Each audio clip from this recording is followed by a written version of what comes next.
Let me turn, Kieran, to the G20 focus itself, which will be heavily on trade, particularly with the highly anticipated meeting between Donald Trump and Xi Jinping there on Saturday.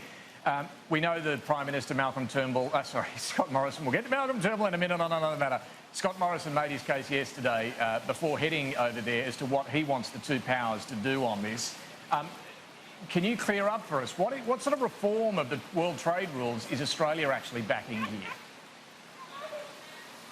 Well, what we've seen, David, with the WTO, and we've reported on this over decades now, since 2002, the Doha round of development changes to the WTO never eventuated. They never got that up. So basically, what you've got is a set of rules which are antiquated. They don't apply to a range of trade areas that cause a lot of concern right now, particularly when it comes to China. So I guess in simple terms, it's about updating the trade rules, the WTO rules, those that govern the rules of the road in terms of trade, to govern things like intellectual property, like cyberspace and so on. So that's essentially what we're talking about here. But the problem is we don't have a player in either China and not in Donald Trump that sees a great deal of worth in the WTO. Donald Trump has not been approving judges to the appellate court of the WTO. He's been undermining the WTO in terms of his own tariff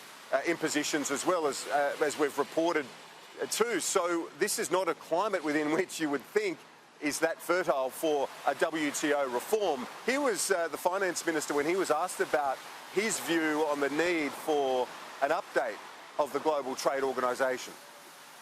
You know, we support reforms of the WTO. We do believe that the WTO needs reform to make it more relevant and, more responsive to the requirements in 2019 and beyond. I mean, that is, good housekeeping. It's something that we supported in the context of the G20 Leaders Summit in Buenos Aires, and, we look forward to making more progress here. Yeah, it's a fine hope and aspiration. I'm just not that confident it will eventuate. I think the best we can hope for, David, is some sort of deal to stop the spiralling trade war between the two biggest economies in the world.